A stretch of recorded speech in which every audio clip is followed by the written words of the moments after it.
Good evening. Can I get everyone's attention? Hi. Wow. What an exciting evening we have ahead of us.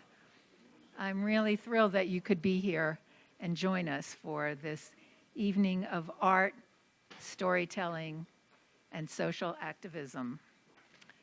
I wanted to tell you, well, first let me introduce myself. I'm Bernice Steinhardt. I'm the daughter of Esther Nisenthal Krinitz, whose art I hope you've seen on display in the museum, and whose art and story are really the inspiration for the program that we're presenting this evening. The art that my mother created was her way of sharing with us her life story and the visual images of her life story. After she finished creating each of those pictures, which she did just for me and my sister, Helene McQuaid, she gave them to me and I had them in my house until finally, first of all, I ran out of wall space, but also I realized that they needed to be out in the world. They needed to be seen by the world, really.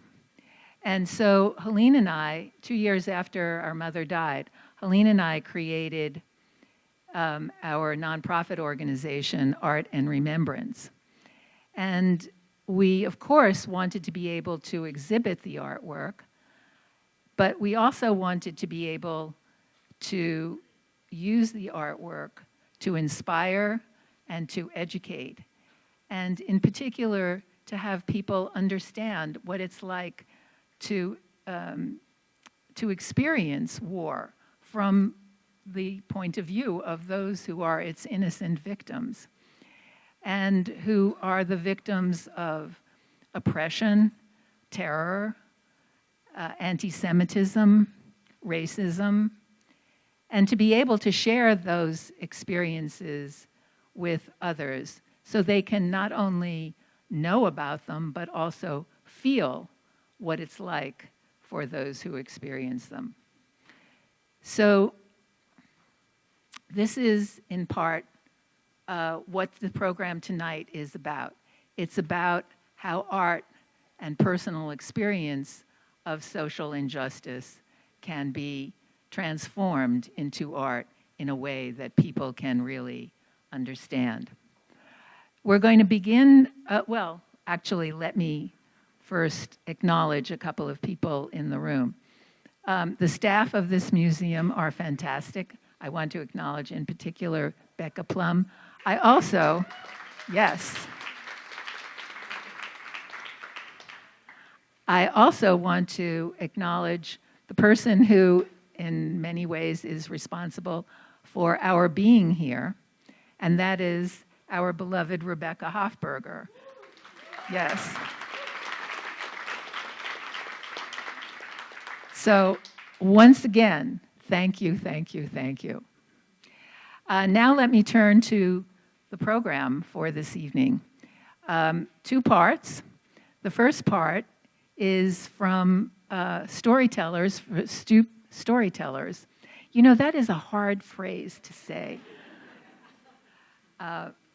And I commend Jessica and Aaron Henkin, who have to say it all the time.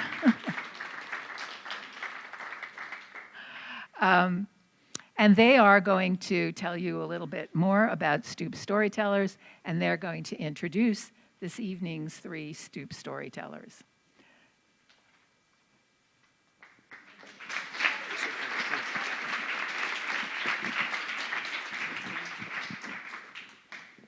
Thank you, everyone, for coming out tonight. I'm Jessica Henkin, and this is Aaron Henkin, and this is our way of going out on a date together. Yeah. Hey. It's the only excuse we have to get away from the children, really. It's sad, but true. So we have had the honor to feature true personal stories from people in Baltimore for the last 18 years.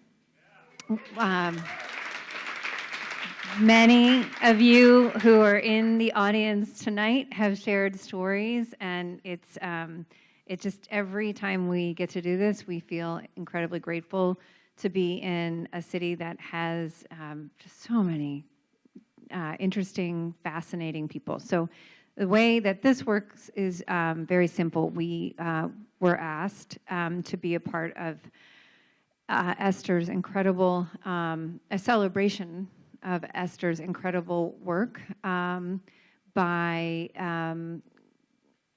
working with the American Visionary Art Museum to create a theme for the night. And then we basically went out to the community and asked folks if they had a true personal story on the theme. So art as a tool for social justice, creating art, creating change is the theme. And we have 3 folks who are going to be sharing true personal stories on that theme. And without further ado, I'll let you introduce our first storyteller. All right, I'll do that. Thank you. Hey, I should say also, the Stoop has a pretty good podcast, too. Props to Daniel, the guy behind the camera back there, recording this for posterity. He's going to share the audio with us, so we didn't have to set up our big microphone in front of the stage.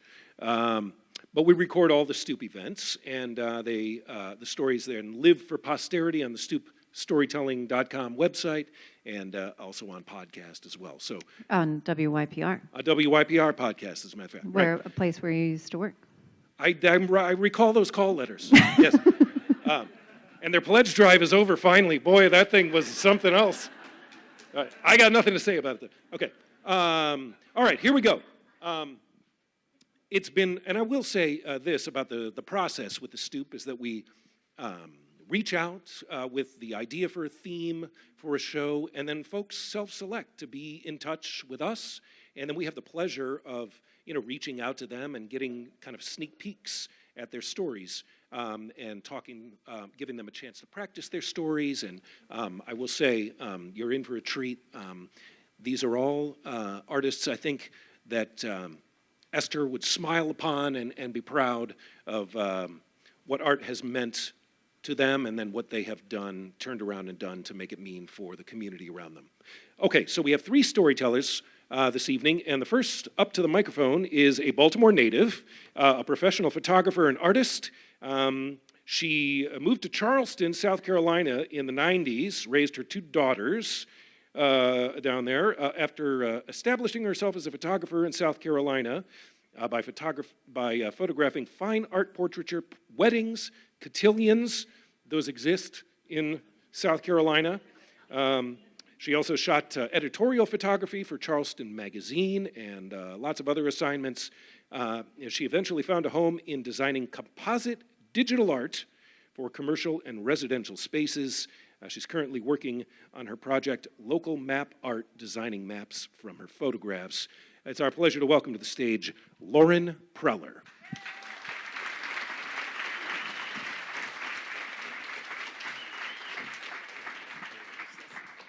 Hi, I'm Lauren. So my story starts when my husband, who was in shipping, we all moved to Charleston, South Carolina in the late, I think it was 96. I had 2 very young girls. They were 2 and 5 at the time. I was starting over, basically, had never lived outside of Baltimore. Was from here, big family here. So we moved to Charleston. It was quite a culture shock. Not only was it all new, I didn't know anyone.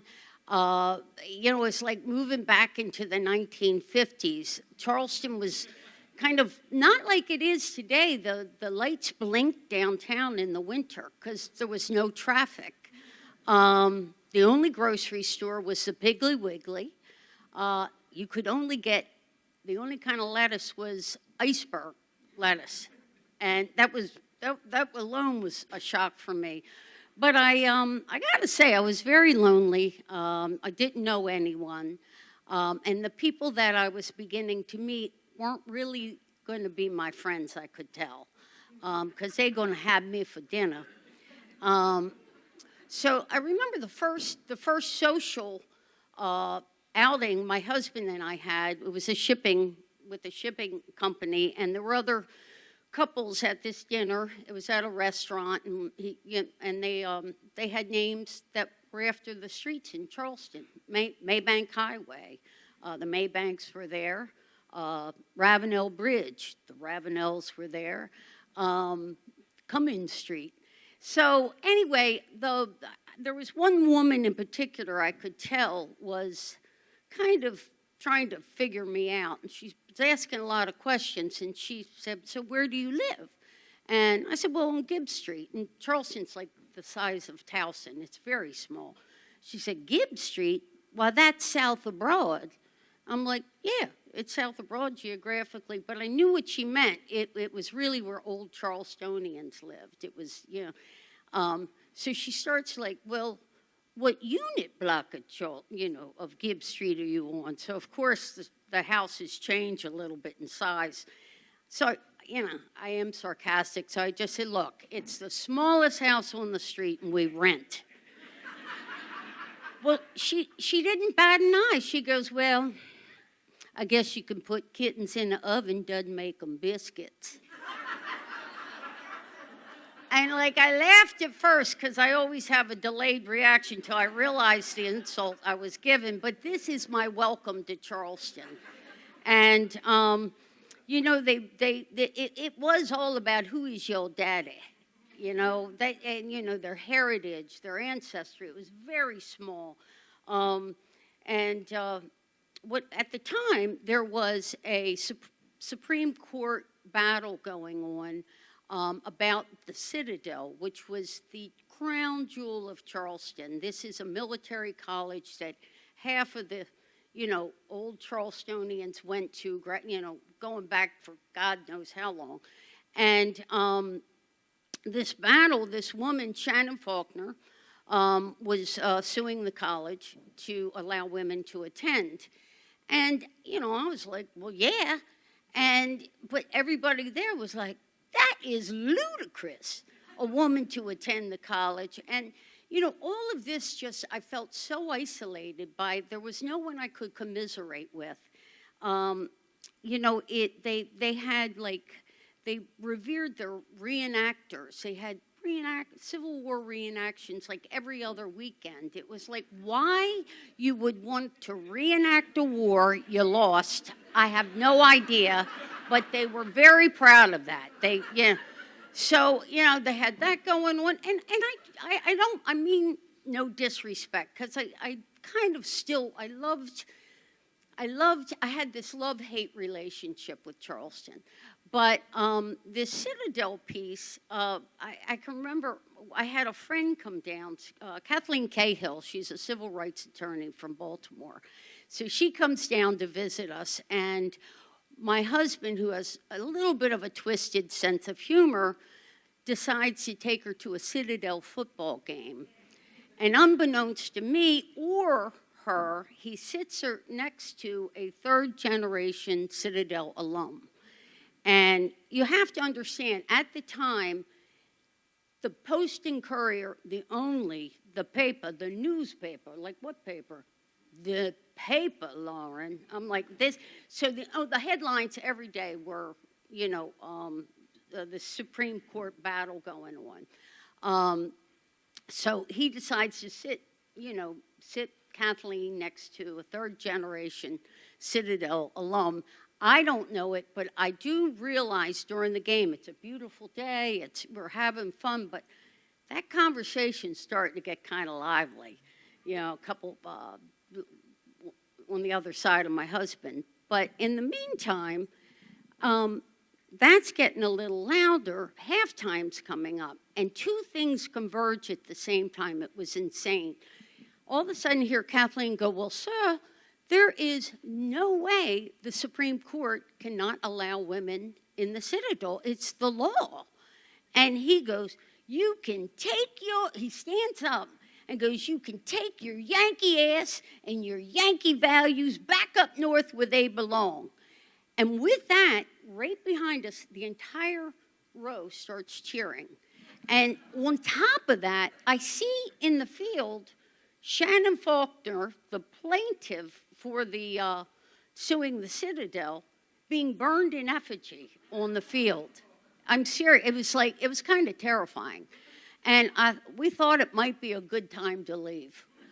And so we left. But again, you know, at the time I was actually a little nervous at the time, but then I became furious. I became so angry. I had 2 little girls that I was like, if they want to go to military school, God, I hope they never do. But if they did, they should be allowed to go. I came of age during the 70s, feminism, that kind of thing. And I saw my mom with 7 kids. She was so talented, but could never have, expressed herself with it because of that. Anyway, I just saw I just saw the injustice in it, and the far-reaching injustice of it. So, I'm riding downtown, and I see these women in these hoop skirts they call the Daughters of the Confederacy, and they're in front of this building, and you have to be, your lineage to be in this. And then I'd see the reenactors, walking around downtown, because you'd always see them. And I'm like, you know what? One of the most blasphemous things I could do is to put women in Confederate uniforms. And I decided to do it. I didn't know how, but I decided to just, you have to understand, some people wouldn't understand how sacrilegious that is in Charleston. But at the time, it definitely was. Probably even now might be a little bit. So anyway, I wound up putting an ad. I needed to get the women because I really didn't know anybody. And I did shoot for a magazine called Skirt, kind of a progressive local women's magazine. And I said, can I put like an ad to get some women? And I did a self-portrait of me in a Confederate uniform. And I said, looking for a few good women. Athletic in spirit, rebellious in spirit, athletic in stature for a photo shoot I wanted to do. I was going to do a protest photo shoot. It was evolving like a train that I couldn't stop. And everything opened up. I was able to get these, the expensive, very expensive Confederate uniforms from a theater company that did North and South. I bartered for them. I worked quite a while after that, but I wanted 12 women on this battery gas on this battered wall. So I put it was a big undertaking, and I wound up putting this ad in. I got a great response. I got, actually about 100 responses. I picked 12 women based on the strength of their faces, their jaws. I just wanted to show the imagery of strength. And they came to my house. They lived on Sullivan's Island. We got them all dressed. We had these racks of Confederate uniforms. We went and did the shoot. It was fun. It was a lot of fun. I mean, meeting these women, too, were probably the first women I had met that kind of thought like I did. So we do the shoot. I decided to do an exhibit at a place downtown Charleston called the Roxy Theater. It's not there anymore, but it's kind of like the Charles here. And I have this, I decided to call it Local Hero Exhibit. And I have, we have the exhibit, and like hundreds of people showed up. It was amazing. Because I was like a virtual nobody, unknown, I couldn't believe this many people showed up for this. And they got it. They got what the image was about. And I found my tribe. And like I wasn't lonely anymore. And it was just like I fell in love with Charleston. Thanks.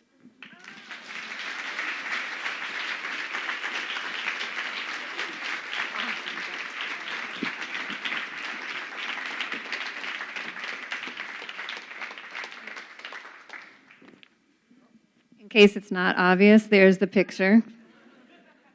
That's super awesome. Yeah. I hope it offended lots of people. Okay, so our next individual, and when I say storyteller, I want to be real clear. Lauren's a person outside of the Stoop. We had not met before this process, but now you feel a bit like family.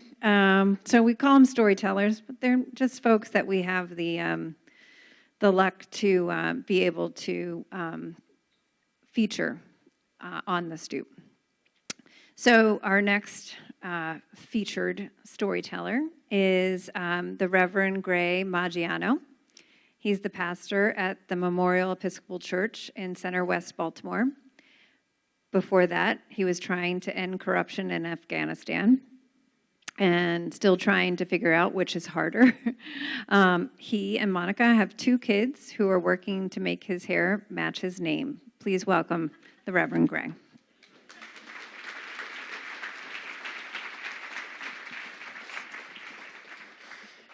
Is there a way to put the picture away for a minute? Just pretend you didn't see that. You know what's a great word? Ineffable. Ineffable.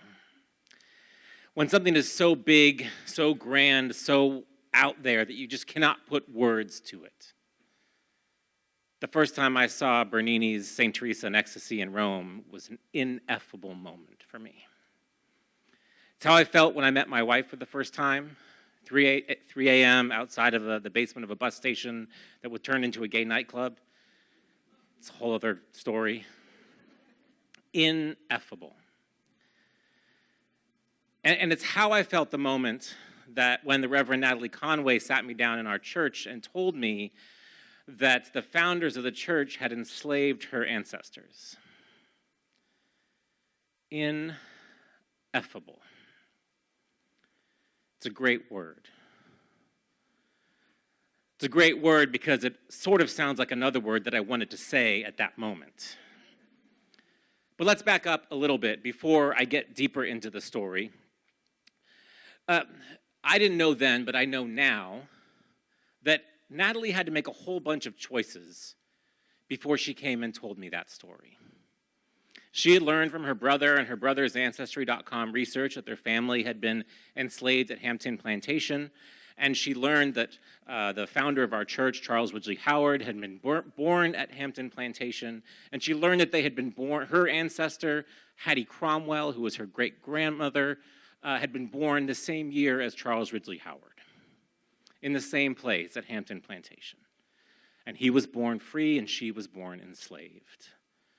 And she learned all this, but she didn't know if she was going to tell anybody. Because, and friends, I don't know if you know this, but white people don't always react well when you tell the truth about racism. I know, shocking. So she had to decide if she could tell me this story. And while I am super proud and excited that she was willing to tell the story and all that it has meant for our church and our community, I feel a little bit of shame that I had the potential to be the first stumbling block in that effort. Ineffable. But she told me the story, and then I knew immediately this was something we had to go and tell a lot of people. But it had to be on her terms, with her wishes, and in her way. Why? Because, friends, I don't know if you know this, but white people don't always make a great environment for black people to talk about race. Or as another parishioner said to me, Gray, I like these people, and I'm afraid they're going to say something that's going to change that. Could have been easier for her to just kind of quiet quit and go away.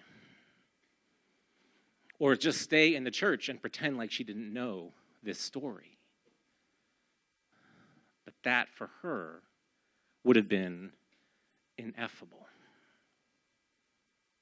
So instead, July 2019, she sat me down inside the church right after services under a plaque to Charles Ridgely Howard.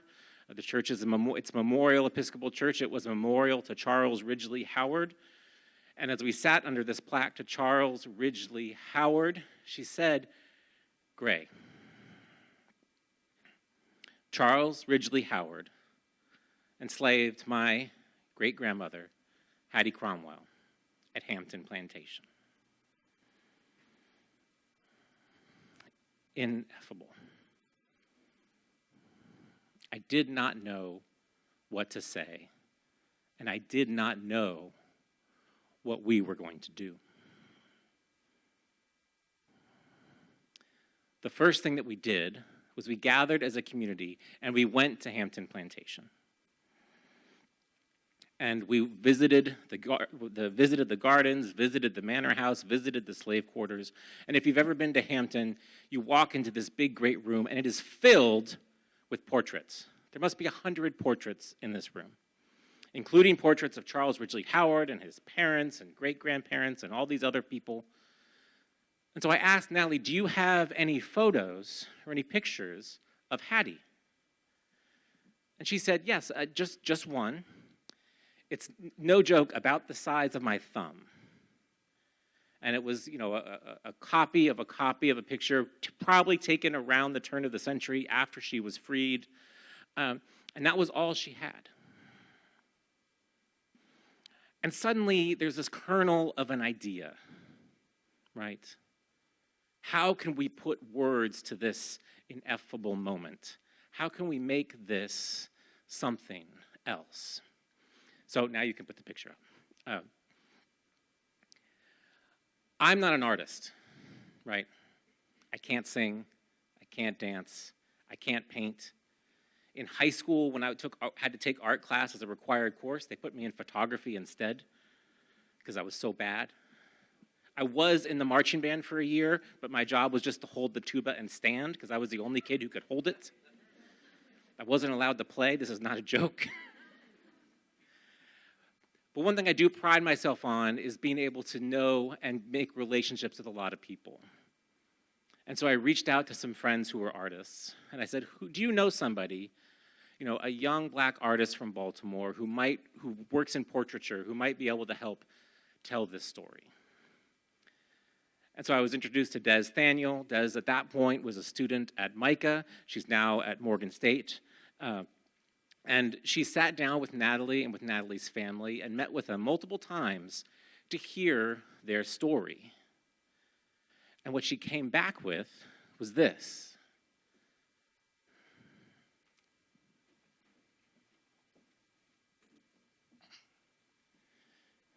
If you can see, this is 32 families, the 32 families that were enslaved at Hampton Plantation. That's just a copy, so if it falls, nobody freak out. 32 families that were enslaved at Hampton Plantation. The only face is Hattie's, because we don't have images of the other families that were enslaved at Hampton. But look at the grandeur of this painting. The honor and the dignity and the pride that these people were given.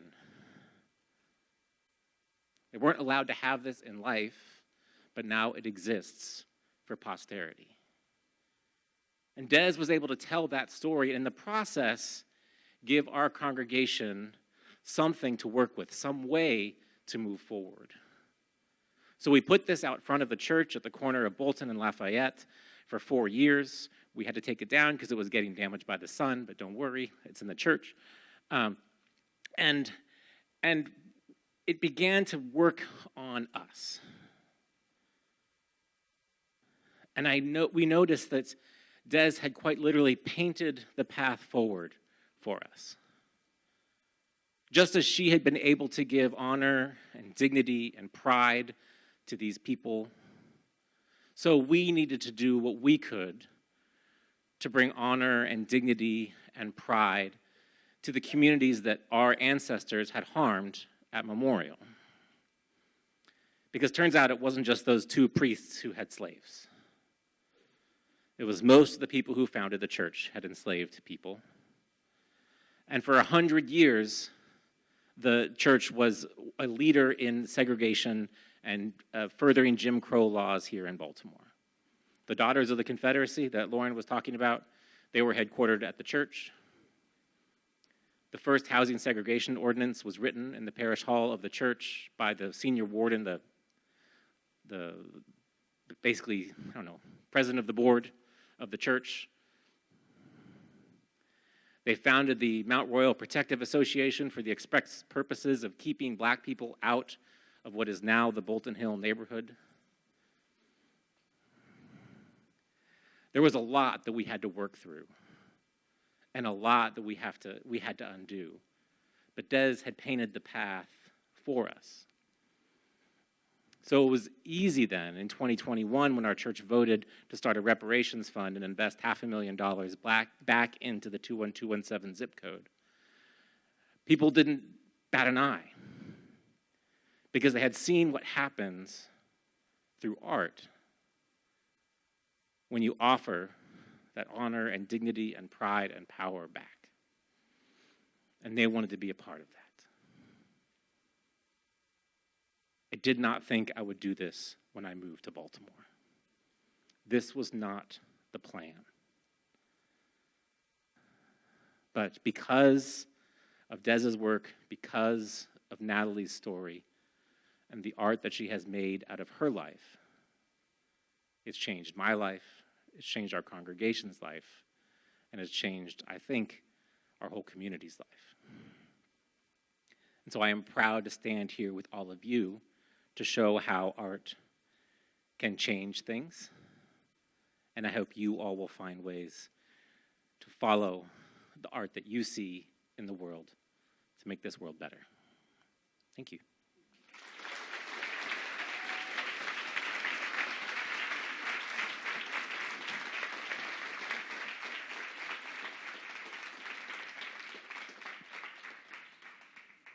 Thank you, Reverend Gray. Ineffable.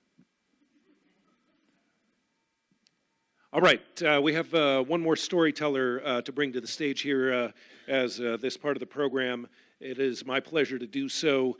The storyteller you're about to hear from is a distinguished fine artist and a muralist with more than a decade of experience. His remarkable talent lies in his ability to craft these large format geometric artworks that exude boundless energy and optimism, like the city of Baltimore, and like him, the city where he was raised, Baltimore. And it says here in his intro, there is more than meets the eye. You're about to hear for yourself. Please welcome Wendell Supreme Shannon.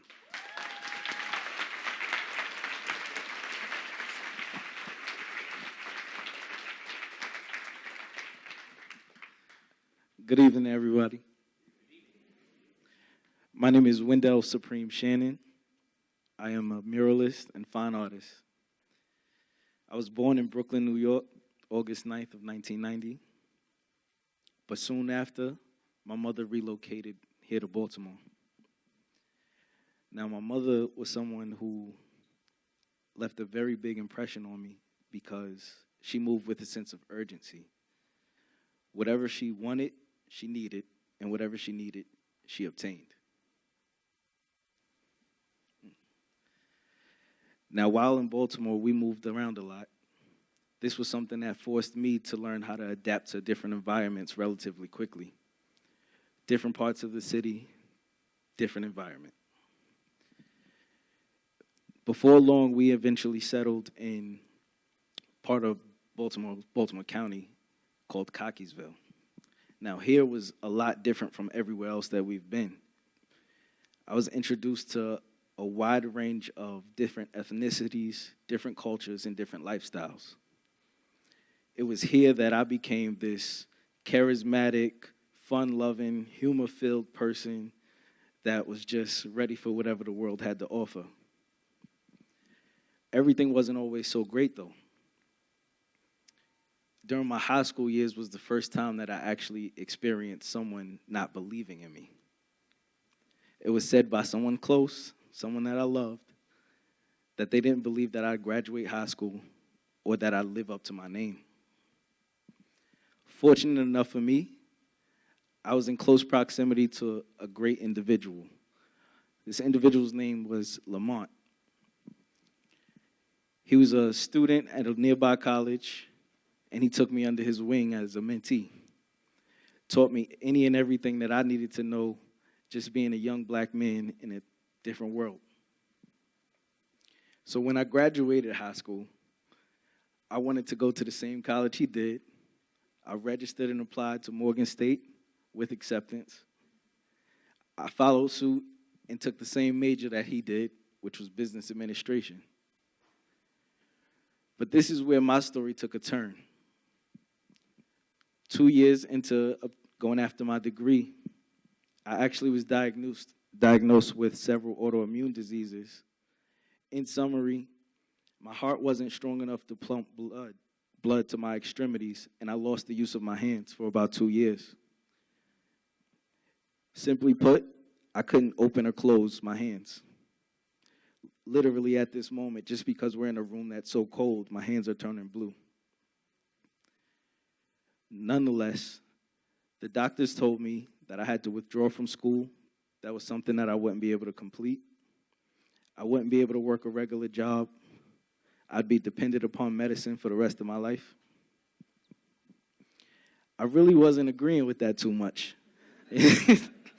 19, 20-year-old, and you're telling me the rest of my life I wouldn't be able to do anything? So my family and I decided to try out physical therapy. And in doing so, we had to,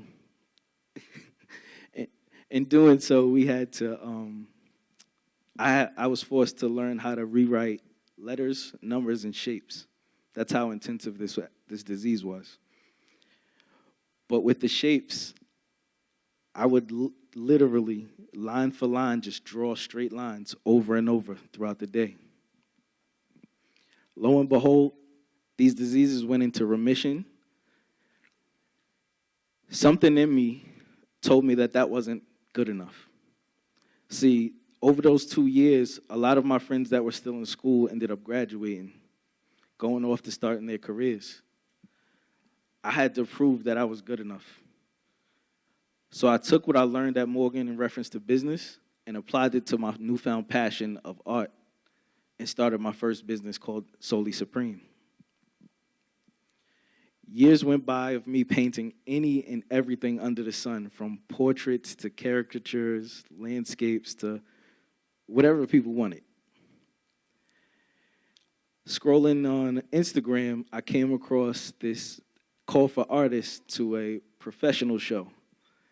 It was premier artists, seasoned veterans in the industry, but something in me told me to do it.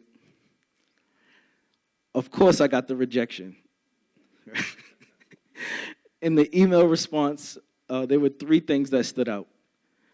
I was told that the work that I submitted was unoriginal, that my submission itself lacked professionalism, and that I wasn't ready for this league.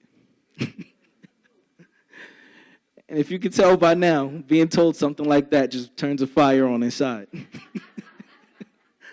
So over the next 2 months, I churned away and developed my first geometric abstract painting, where I perfected freehand painting straight lines, layering so much color, so much vibrant usage of color, where when someone saw this work, they couldn't help but notice it. Luckily for me, I was on the callback list, and I made it into that same show. I guess you can imagine which piece I took. Upon submitting it, opening day of the said show, artist by the name of Larry Poncho Brown told me that this piece itself was something seldom seen and extremely rare, especially being done by a young black artist here in Baltimore. For me, that was all I needed to hear.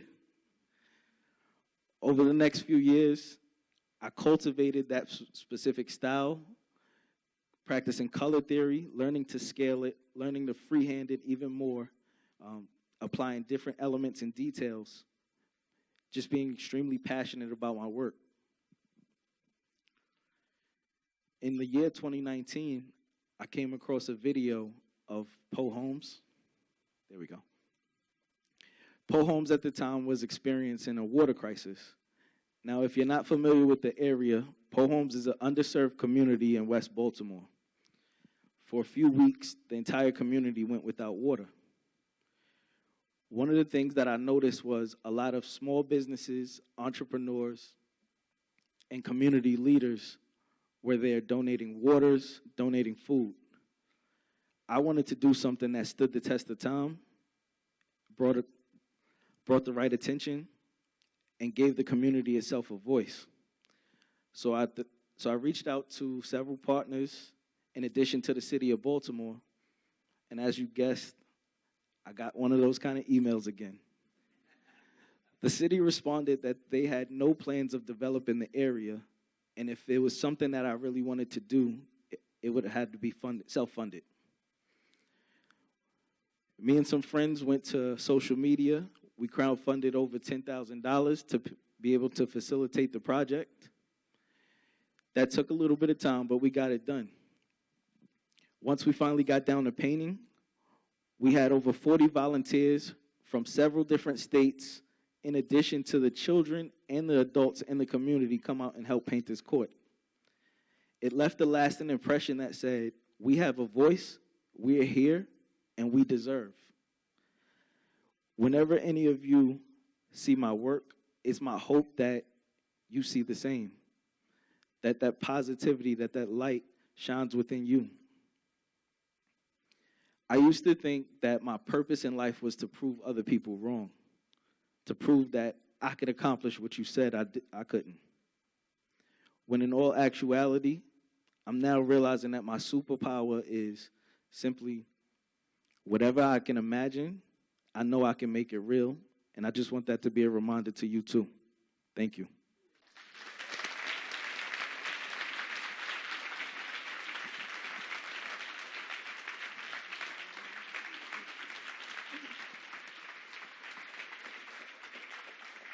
All right, so those are our 3 stories from the Stoop. So thank you again to the Reverend Gray and to Wendell and to Lauren. And we're going to turn it over now to the rest of the event. Thank you so much.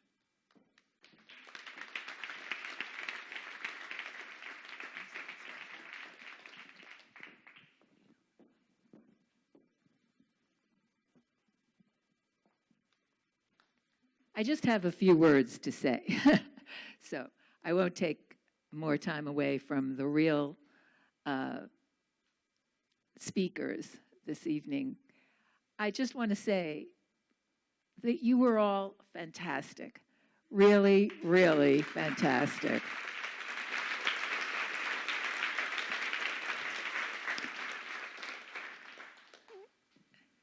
I made a little note for myself a few days ago that art speaks to what it means to be human.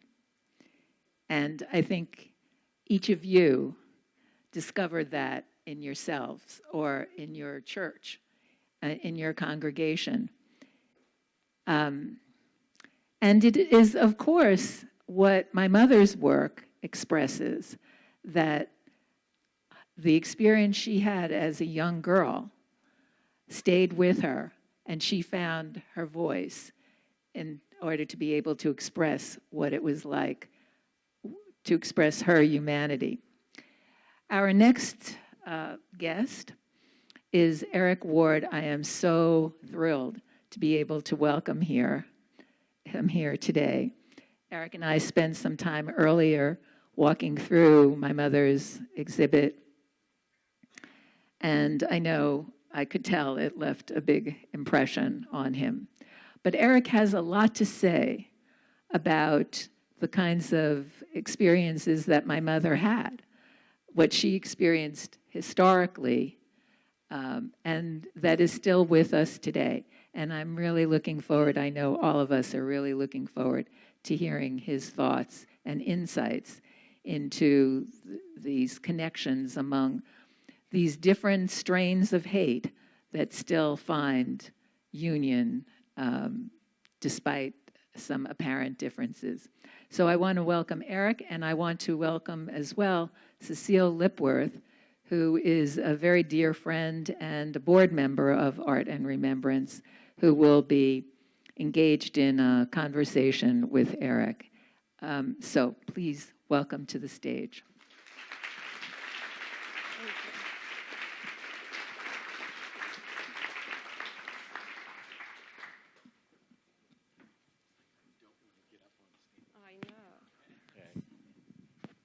I'm just going to move chairs a minute because it feels very formal.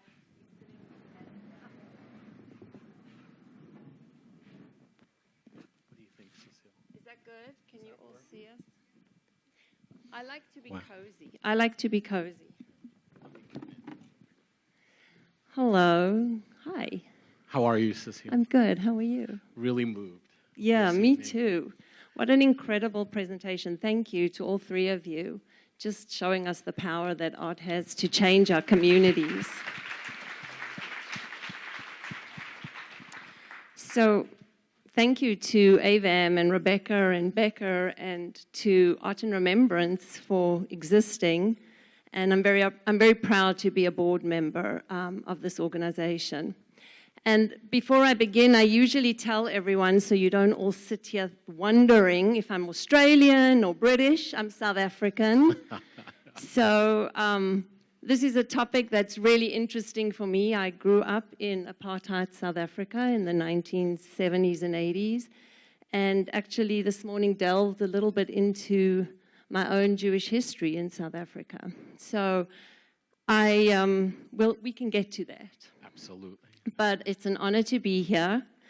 And I want to really begin by saying that when I think of Esther and how she tried to make sense of what was happening and what had happened to her family and the circumstances that gave rise to Hitler, she didn't have the internet. She didn't have the ability to have critical analysis and professionals telling her what was going on. And so at the age of 50, as Bernie said, she took what she knew best, which was sewing, and she created art. And I'm just curious how many people here in the audience have actually been through the exhibition. So for those of you who have, you know the extraordinary extent of her art and creativity, which Eric just got to witness. But for us tonight, and for me, it's a great privilege to have Eric with us, a man who's given me incredible insight already as I've read his work and watched his interviews, and I hope he's going to do the same for all of you here this evening. I'm honored to talk with you and learn more from you, and I'm not going to read his bio because it is on your flyer, but he's an exceptional... Mostly made up anyway. Well, I don't know. I've talked to you a little bit. I don't think so. This week has been especially hard for us, ineffable, actually. And, but we're not going to talk about that piece of the conversation this evening. I want to talk with Eric about the complicated world as it stands right now, hoping he can enlighten us all about the context of racism, anti-Semitism, the ideology of white supremacy, white nationalism. And I also want to explore the creativity that Eric himself participates in, his art form. So I'm going to start by asking you, Eric, how did you come to be an expert on racism, anti-Semitism, white nationalism? Yeah, I'm going to tell that story. I don't know about you, Cecile. I am super, in my brain, nervous up here tonight. Are you feeling that too? Totally. So, I don't want to mess this up. So folks may not know this. I'm a terrible folk singer. I don't really know the difference between folk and punk anyway, but I'm a little bit of both. And so this is going to come to the answer. So every once in a while, I'll get up on stage and I'll sing a few songs, or folks who I know who are real musicians, will let me get on stage and kind of open up while everyone else is setting up the chairs, and play. And I realized something when I was sitting up on a stage once, which is my body cannot tell the difference between excitement and nervousness, right? It actually just responds exactly the same way. So I'm telling in my head right now, I'm actually not nervous. I'm actually very excited to be here with you all tonight. And I'm excited to have this conversation.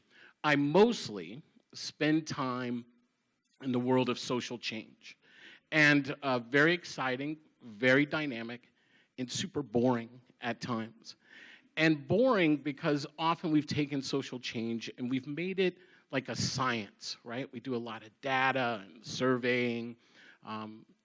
And I also think what we saw from Esther tonight, right, is that social change is also an art. So you can be an artist. You don't have to be a scientist.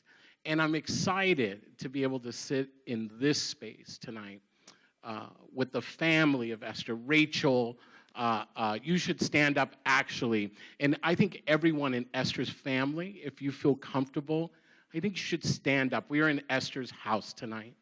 And, like, really. And Esther is a punk rocker, which gets me back to the answer. Okay, so full loop. Side note, if you cannot tell, I grew up Southern Baptist, so it can take me an hour to introduce. But We've got 45 minutes. we have 45 minutes. So it's the 80s in LA. So I grew up in LA. I'm the third now of 5 generations of Black Los Angeles.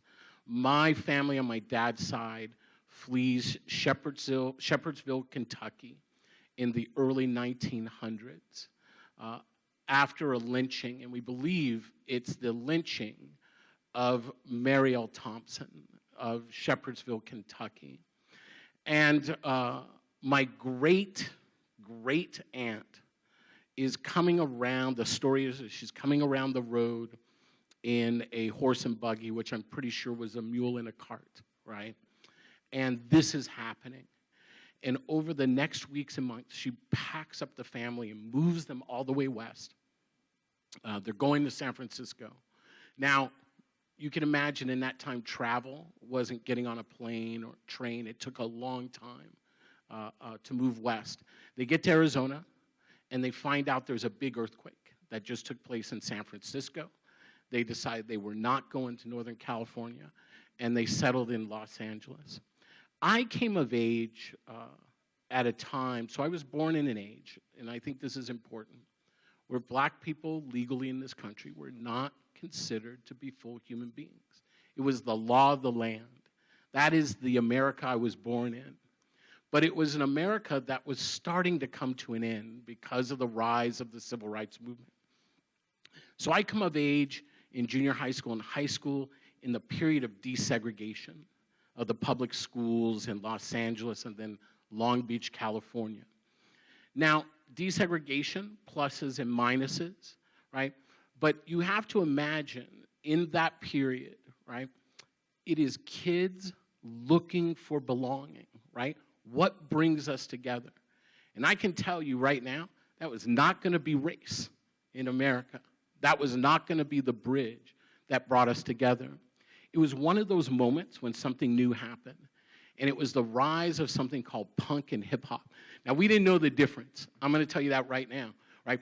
I was telling someone earlier, all we knew was it wasn't Barry Manilow, right? It wasn't Captain and Tennille. It was something new, and it seemed to, like, speak to us, and our parents didn't like it, and it was good, right? And it made us excited and nervous. So I come up in the Los Angeles punk scene in the 1980s. Now, mostly, it's an art-driven punk scene. It's art students, it's old glam musicians. But quickly, it inspires folks, right? And it inspires a lot of people for a lot of different reasons, including nihilism. So what happens in the 1980s is soon other folks start showing up at these shows. These folks weren't about inclusion. In fact, they were the folks who had been beating us up probably 2 or 3 years before. Folks forget, right? If you were a punk rocker, that could get you on a gang list in Los Angeles, right? Your parents might kick you out of your house if you were a punk rocker, right? Or put you in a mental health hospital. That's what it was like to be a punk rocker. But these folks were showing up, and these folks were bringing the bigotry that had existed, the reaction to desegregation into these shows. And so we were left with a choice, right? Did we flee this only space where we felt belonging across lines of race, religion, gender, sexual orientation, or did we fight for it? And we decided that we were going to fight for the only home that we had. Now, I'm not here to romanticize that, right? For us, we didn't have parents, right? We didn't have helicopter parents then. We were called latchkey kids, right? My mom didn't know much about what happened, after I got out of school. And most of us weren't going to tell our parents what was going on. We were sneaking into clubs we weren't supposed to be in. And these confrontations were happening. They followed me up into Oregon in the mid-'80s, in the early '90s. So here's what happens. Here's how I get into this work. I just think these are a bunch of bullies, and you just stand up to bullies, and they just happen to be bigots. But you just stand up to them, and your friends, you come together and you stand up. We don't have a deep understanding. It's a simple, right? Those are the enemy, right? And we are the folks trying to defend our space. One of the ways that we decided to spend and defend our space was by researching these folks. We started to realize they belonged to groups like American Front, White Aryan Resistance. The name went on. So we started to research. And research meant either going to meetings. So I attended my first white nationalist meeting, imagine this, as an African American, right, in the spring of 1991 at the Salem Fairgrounds in Oregon. And we'll get to how I did that, right? We also started to collect their literature.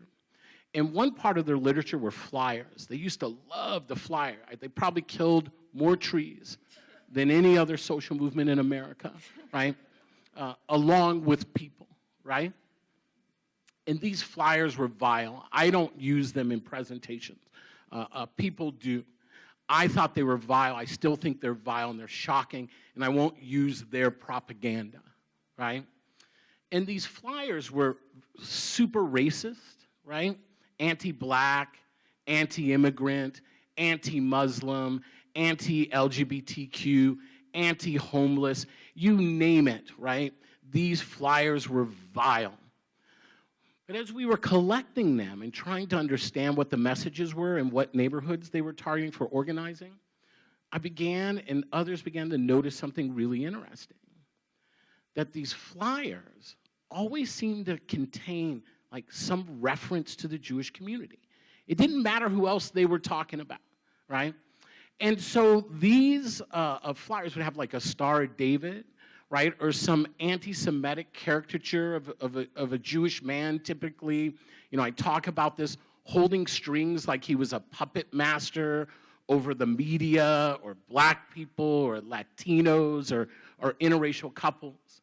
The truth is I wanted to figure out what this movement was because I wanted to defend my community. My community was made up of mostly alienated and lost kids in America. That's who we were.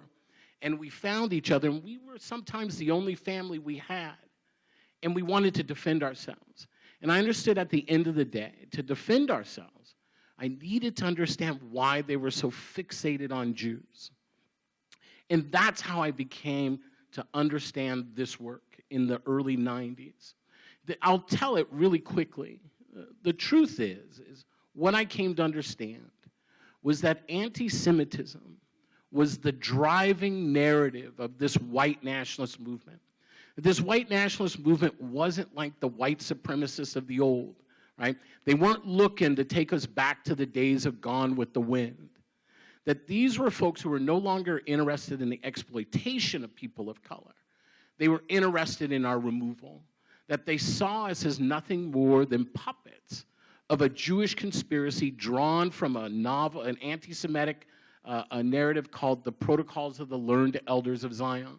Today it's called the Great Replacement Theory, which is just the Protocols 2.0. And it was a story that spread in the early 1900s, right, in Europe, propagated by Russian secret police who were scared about democracy in Europe. Boy, that sounds familiar. And in this narrative, it purports to tell a story of Jewish elders who gather in a cemetery at midnight to plot the takeover of European Christendom through control of the media, through control of the finance, right? Control of the arts. And it is that narrative that comes to America. What we began to understand as artists was that narratives carry power. And they carry power whether they're conscious or they're unconscious in our society. You may not think you know the protocols of the elders of Zion, but the truth is most of us are unconsciously familiar with that narrative and the unconscious bias that comes by it. Now, I'm going to give a guy a shout out, but I don't want folks walking out saying, oh, Eric said he's an anti-Semite. That's not my point. The point is to tell you the power of this narrative. Have folks ever heard of Chris Carter and his show, The X-Files? Raise your hand if you were an X-Files fan. I was a big X-Files fan. Wow. Okay, you all need to watch a little more pop culture. So, The X-Files was a TV series about 2 FBI agents, right, who discovered that there was a secret alien invasion going on in the world, and that these aliens were seeking, right, to infect the human gene pool, right, with their alien virus so that they could take over the planet, right? And that these aliens had cut a deal with those in government, in the arts, and the finances. In short, Chris Carter was actually retelling the protocols. Most alien invasion stories are a little bit of retellings of the protocols, right? It's a narrative that has been effective because of its power. And at the end of the day, while racism, Islamophobia, right, transphobia, you name it, is active in this white nationalist movement, what we came to understand was this narrative of anti-Semitism underlying it, right, was really feeding this movement. That hate groups didn't come into our communities bringing anti-Semitism with it. That they were simply tapping into the anti-Semitism that already existed.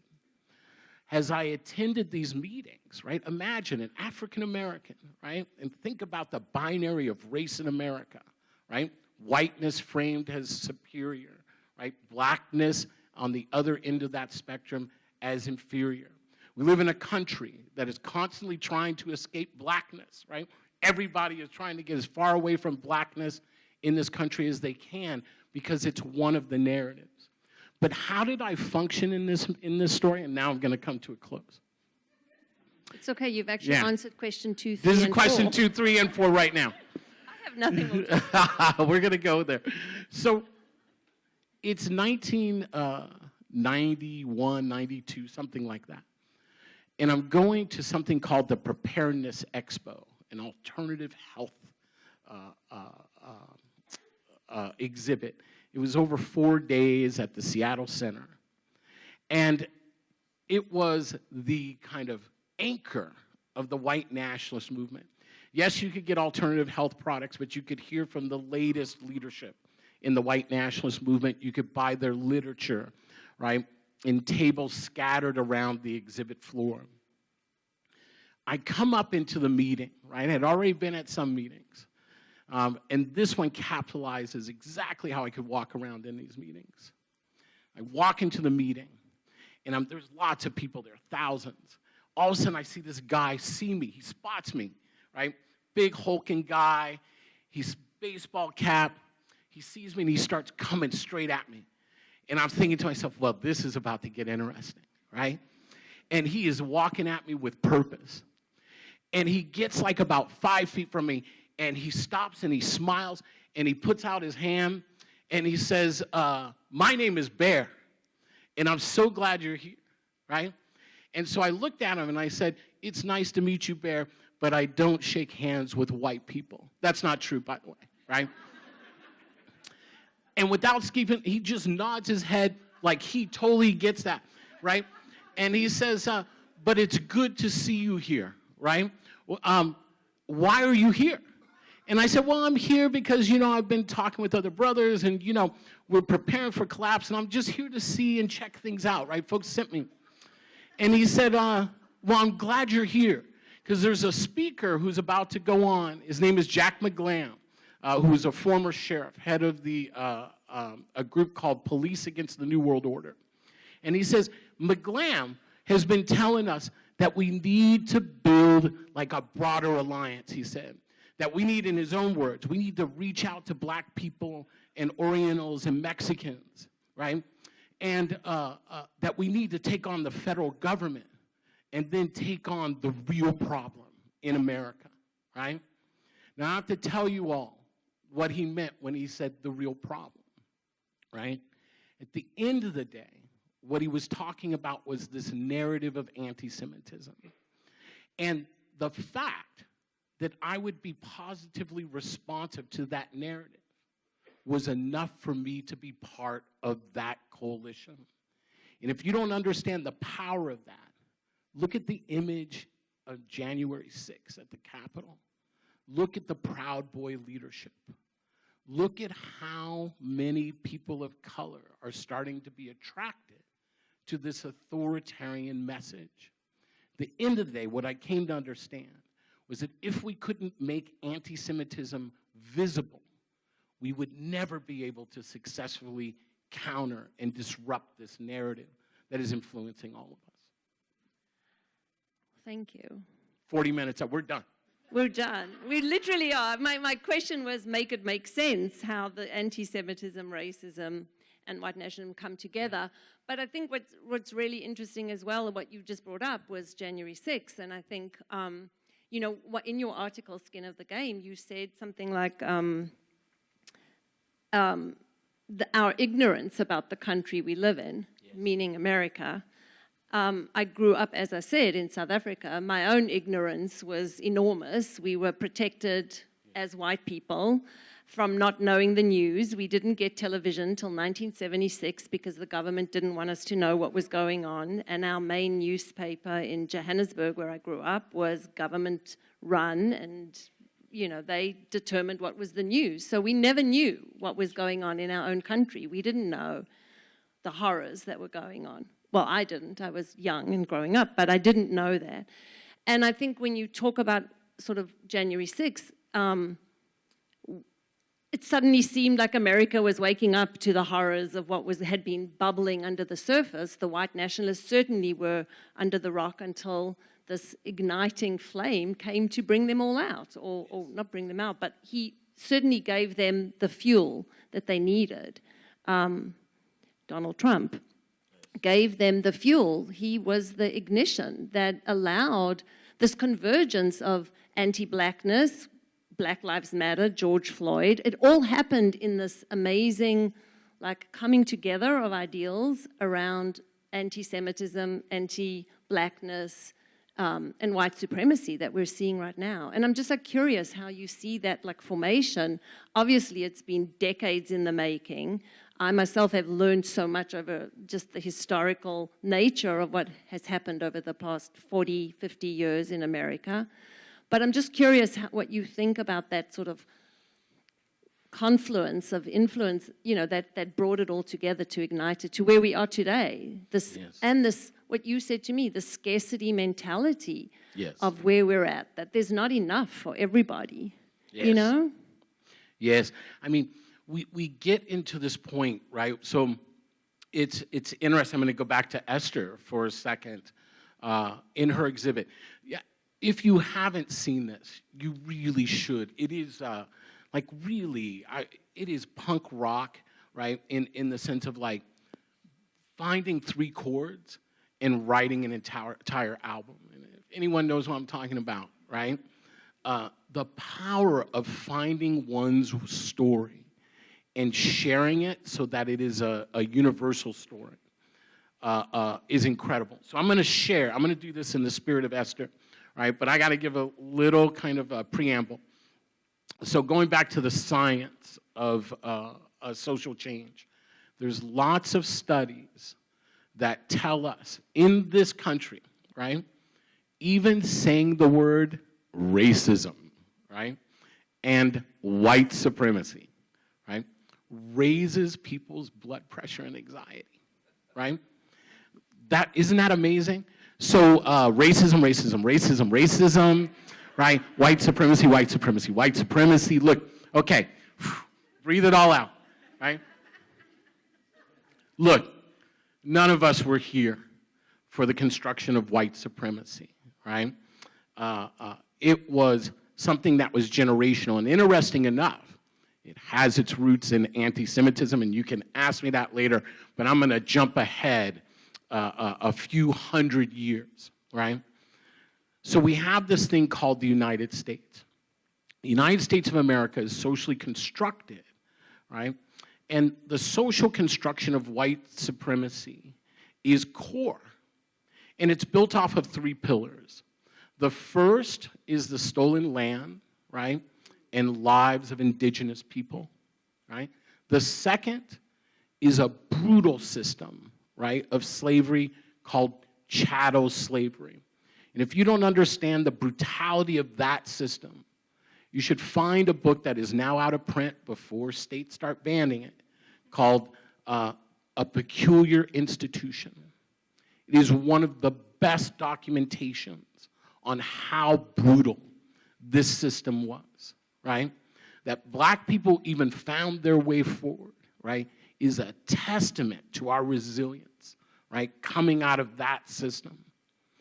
The third, we often don't talk about, but is totally in play every day, right, is the control of sexuality, really the control of women, misogyny. These are the 3 pillars of white supremacy.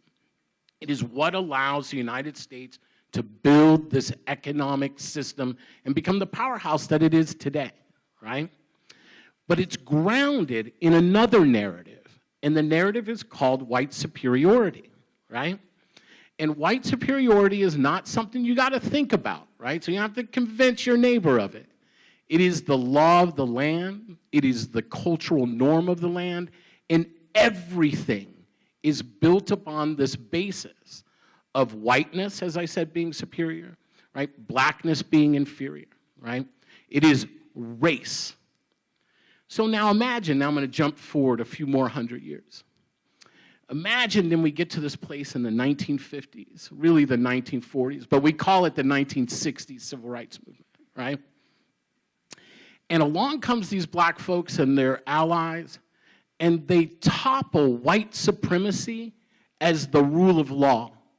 Now, I'm not here saying white supremacy isn't here anymore, right? It's de facto, trust me, right? But as the rule of law, it is toppled and it is given a competitor. That competitor is called multiracial democracy or inclusive democracy. Black folks call for a universalism, right? That is people-centered, transparent, and accountable government, right? That affords opportunity to all. Now imagine for a second, close your eyes, because this is hard today in 2023 for most of us. But imagine for a second, you were raised as an arch segregationist. You believe, like the air you breathe, that black people are inferior. Okay, shake that off and open your eyes. How do you come to terms that you lost with folks you have been conditioned to see as inferior? You all of a sudden say, well, I guess I was wrong there, right? Not likely. Most of us don't admit when we're wrong. So they had to construct this idea. So they borrowed from the protocols with some help from Henry Ford, right, who had republished the protocols, has the International Jew, a series of essays in his newspaper, which he distributed, right, through his auto dealerships around the country, exposing hundreds of thousands of Americans. White World War II veterans coming back from Europe, also exposed to the multiple, I think the Nazi Europe published something like over 36 editions of the protocols, right, during its reign alone. It was an idea that steeped into America. But there was another reason that it steeped into America. It steeped into America because America was already ready to condition race. And here's the trick about anti-Semitism in America. It's not a religious form of bigotry, right? Jews are racialized. They're seen as a racial other, or sometimes something other than race. That's how we get here. But then, imagine this. You're that that arch segregationist who is never going to believe that you lost to black people. So you have to insert a reason. And like all anti-Semites, Jews become that focus for the things of the anxieties and the explanations in society that explain loss and change, right? And so Jews became the reason, right, that black people were successful, or that women were able to organize for empowerment, or why immigrants were allowed to come to this country and only be half exploited, right? Or a list of other, in the face of these segregationists, other losses to culture. This is how we get to this moment. But then something else happens. Remember when I said earlier, like there was desegregation and kind of changed the rules of the game for a second, and then entered this like other thing called punk rock and hip hop that gave us bridges to come together? Well, in the moment of this white nationalist movement arc, something else happens, and it happens here in this country, right? And it happens in succession. The first, right, is the rise of something called MAGA and the alt-right, right? And it is a movement that is grounded, right, in two things: exclusion and scarcity. It is an idea that there are only limited things that we can do as humanity. Imagine that, right? The other thing that happens, right, on top of that political disruption, and I live in Portland, Oregon, so I witnessed, right, that 6 years, right, of political violence. 6 people shot over a 6-year period from that political violence, right? 6 people killed, 11 people shot, thousands of people injured in the political clashes that were happening on the streets. But there was also a pandemic, which we also don't talk about and choose not to remember, right? That has stolen millions of lives in this world. And then climate disaster. Nearly every area of this country and world has faced some form of climate disaster. These are destabilizing moments, right? And in destabilizing moments, all of us look for an anchor. And here comes to the truth. So now this was a long answer, but you said that we had a little bit of time. Here's the piece to weigh. The truth is while these new moments give the white nationalist movement energy and its narrative energy and allows it to begin to attract a base who is feeling unstabilized, either from demographic change, right, or these things that are happening in society that the rest of us won't acknowledge or mourn or grieve, right? The real reason the white nationalist movement is winning, right, or gaining momentum is because we will not advance, right, what it looks like to actually live in a multiracial, inclusive democracy. We still believe, even though time and everything has changed, that the status quo is sufficient to speak to the moment. The white nationalist movement is winning because they know, right? We all know when a certain guy who used to be president says, "Make America great again," all of us know exactly what he means. The truth is when we say inclusive democracy or multiracial democracy, none of us actually have put that vision into a practice so that people can see it, taste it, feel it in real time. That same demographic anxiety that is allowing the white nationalist movement, right, to work is the same demographic anxiety that is preventing us to come together, right, to vision a new society that moves us all forward together, that is grounded in real principles of democracy. And the truth is that unless we give people a chance to experience what that looks like in real time, they'll always choose the thing that they already know, right? Even if it's unhealthy. My dad put it this way, he's 98. He tells a story about a woman, she thinks something is wrong with her arm. So she goes to the doctor. Doctor looks at her arm, and he says, no, there's nothing wrong with your arm. So on the way home, she stops at the butcher to get some meat. She's talking to the butcher. The butcher says, how are you doing? She said, I think something's wrong with my arm. He said, oh, what's going on? And she said, I don't know, but the doctor says there's nothing wrong. Well, 3 months later, she still thinks something is wrong with her arm.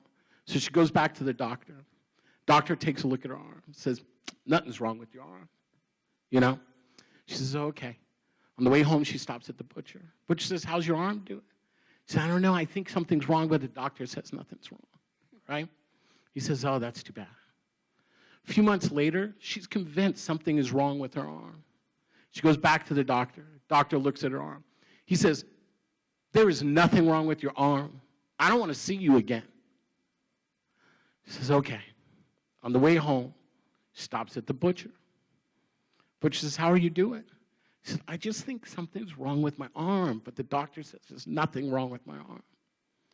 The butcher says, well, since you first told me that, I checked out some books in the library, about arm surgeries, and I don't know if I can do it, but I'm willing to try. My dad then says, so what's her choice point? Does she keep going back to the doctor who says nothing's wrong? Or does she take her shot with the butcher? Right? It's a funny story, but it's actually the state of the world right now. And the truth is white nationalism is just a form of authoritarianism driven off of scarcity, right? The fear of scarcity. It's actually a global phenomenon. It's just not always based in race. The truth is that if we actually believe in multiracial America, it's time for the rest of us to stand up for it. And standing up for it doesn't mean confronting Nazis, right?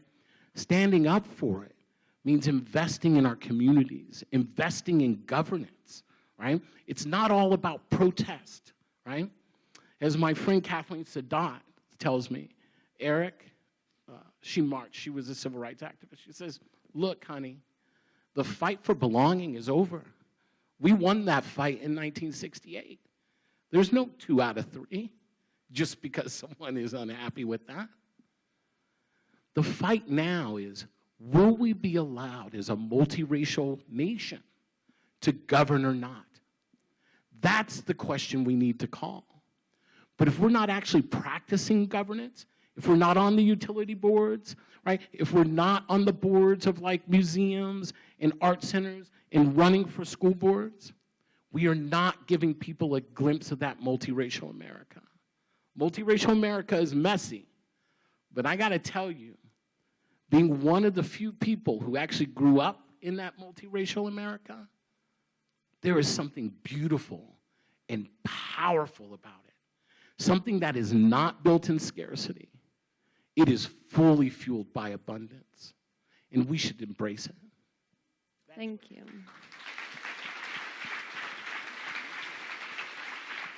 You have time? So I just want to play on that before. I don't think we have much more time, but unfortunately, but I just want to say I did live in South Africa in 1994 when the ANC came to power, Nelson Mandela came to power, and that feeling of when we all came together and standing in line to vote those days, and that feeling that we were being led by an incredibly visionary man who had the vision and the compassion and the empathy to not turn it around into a civil war, which we thought might happen, but who really led the country in a vision of what it could look like. It hasn't turned out that way, unfortunately. 30 years later, it's in crisis, the country. But that feeling that we stood in the streets and celebrated and understood that was the vision of a multiracial, multi-ethnic collaboration. And I'll just say, I think artists should be the people running the country. Yes. Yes, I agree. Yeah, we Yeah. need creativity in this moment to step into what you're saying of like not being afraid. And we were afraid. I will just tell you, I very clearly remember sitting at a Shabbat table having this conversation in my family and the fear we all felt before the election of what was going to happen to all of us. And so there is fear, but we can't step into that space unless we step into that space. Yes. I don't know if we have time for any questions from the audience. I have so many things to ask you. And I talked a long time, so apologies. Well, do we have 5 more minutes, 10 more minutes, Becca? I don't know. Okay. My one question before we move into the creative art piece, because I do want to get to that, but my question that's sort of bubbling and bugging me in my head is the evangelical Christians in this country are evangelical Christian Zionists. They believe that, and I want to get it completely right, that the return of the Jews to the Holy Land is a prerequisite for the second coming of Jesus Christ. So we have the evangelical Christians on one side, and we have the white supremacists on the other side. Why are they not fighting? Like, that's my question. Why are they not fighting about what's happening with the anti-Semitism? Yeah, race. No, I mean, so the reason people build weird coalitions, right? But the narratives aren't that different. So you're hearing me talk about narratives. I'm really talking about storytelling, right? So authoritarians have 4 core stories that they tell that are best represented in books. And I'm trying to think if I even want to promote these books. But one I'm going to talk about, which comes out of the more kind of Christian right, and it's written in the 70s, late 60s, early 70s, by a man by the name of Hal Lindsey. And it's a book called The Late Great Planet Earth. And it is that narrative that becomes the dominant narrative within evangelical circles. But it wasn't always the dominant narrative. It ends, of course, right, with the nuclear bombing of Israel, right? Nuclear war in the Middle East, in this narrative, triggers the return of Christ. Now, let me, if you want to know why they're not fighting, let me compare that to the white nationalist narrative, which is a book called The Turner Diaries, by a neo-Nazi who's passed away by the name of William Pierce, who was a former professor of physics at Oregon State University, just so we're breaking the myth of people driving around in pickup trucks uneducated. And in his book, The Turner Diary, the story ends with white nationalists bombing Israel, right, and New York City, right? And I don't have to tell folks why New York City, right? It's because there is in the novel and real life, a strong population of the Jewish community there. The end games, right, of these narratives are very, very similar. And usually sitting in it, right, is either Jews who are cast as all evil, right, or good and bad Jews, which is also part of the anti-Semitic narrative as well. The truth is it's because in the narratives, there's not much difference. And the other truth is because it's about coalition, and people build weird coalitions in order to win control in a society. And it's not much more than that. The truth is neither of those movements are pushing bigotry, right, just because they're bigots. They're tapping into bigotry, right, in order to build political power. That's why we have the power to remove that oxygen. Trust me, I'm an organizer. I don't organize people around things that they are not already experiencing or feeling, right? So if the white nationalist movement is taking advantage of anti-Semitism, if the Christian right is taking advantage of anti-Semitism, or what may be called it's because it already exists in society. And that's why educating ourselves and pushing through, right, our unconscious anti-Semitism is important if we want the society we say we want. Thank you. So my very last question is really, in Eric's bio, I think you can read, but here we go. You work with musicians to advance racial justice and inclusive democracy, and you use your singer-songwriting talents to help launch the Western State Center Inclusive Democracy Culture Club. Yes. So my question is really how the power of art to change us is enormous.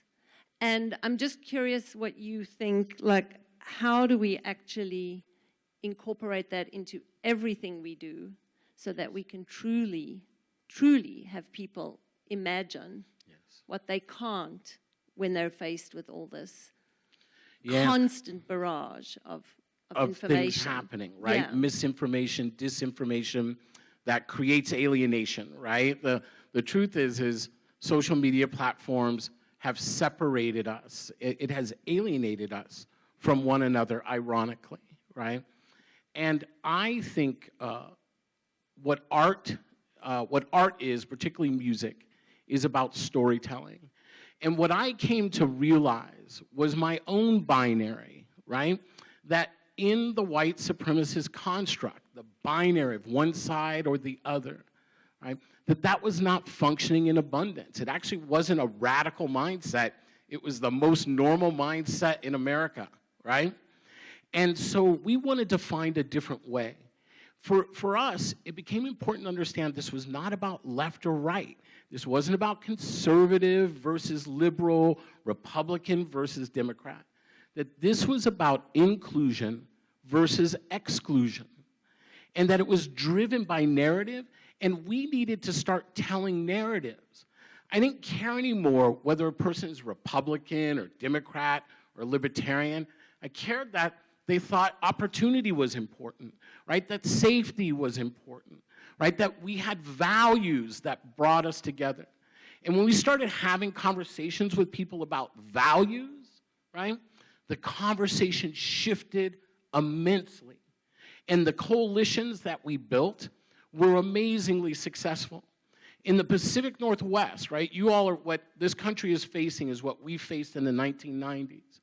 We built coalitions around the region, in rural places, in Idaho, Wyoming, Montana, where you would see blue-haired punk rockers sitting next to Republican ranchers, right? We may not have had much in common, but we knew organized bigotry was not the answer to the complex problems we were facing. But stories, right, also need to be sung, they need to be written, they need to be drawn, right? And that telling our stories of a multiracial America, of inclusive society, that allowed people to grieve, that allowed people to come together on values is what led us to build this inclusive democracy project. And we brought together artists primarily in the Americana, folk, country, spoken word, right? All the folk, some punk rockers in there. And we had a conversation. We didn't talk to them about, here are the issues we think you should do or the fundraisers you should do for us, right? What we understood were these were leaders who had their own constituencies, their own fan bases who they wanted to talk to each and every day and wanted to get to know better. What we did is we listened to them, right, and helped them tell their stories better, right?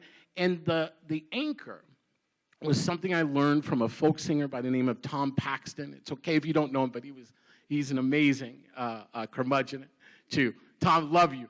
But one time I was taking a class, a music class from Tom Paxton, and the thing he said was, Eric, the secret to good songwriting is not about telling your story, but telling your story in a way that allows other people to see themselves in it.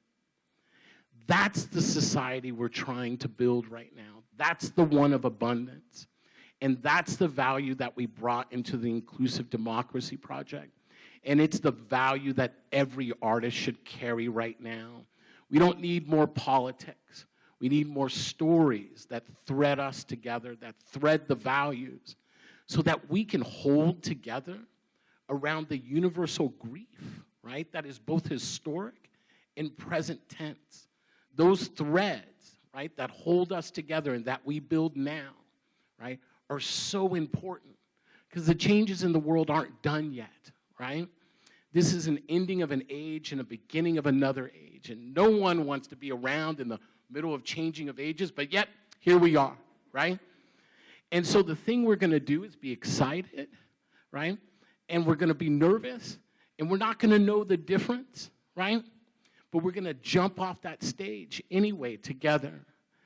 And if we're threaded, that's how we know we're going to catch one another. And stories are the things that bring us together. So everyone in here is an artist. You have to find your story, the story that allows other people to see themselves. And you got to tell it over and over and over as you're doing your work of governance. Let's do this multiracial society. Why not? We've tried everything else. Let's give it a shot.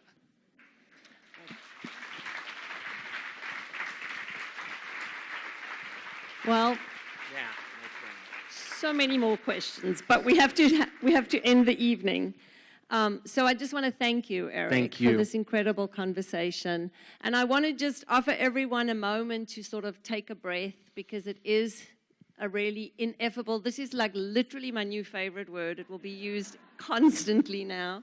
But this ineffable moment that we've had this week, to just let that breath out and know, as it says at the exhibition, Esther and the Dream of One Loving Family, humanity should be our race, love should be our religion. And I'd like to end it there. Thank you all so much for being here. I just want to say thank you, incredible thank you to Eric, to Cecile for an inspiring conversation. And thank you all so much for coming. Really appreciate it.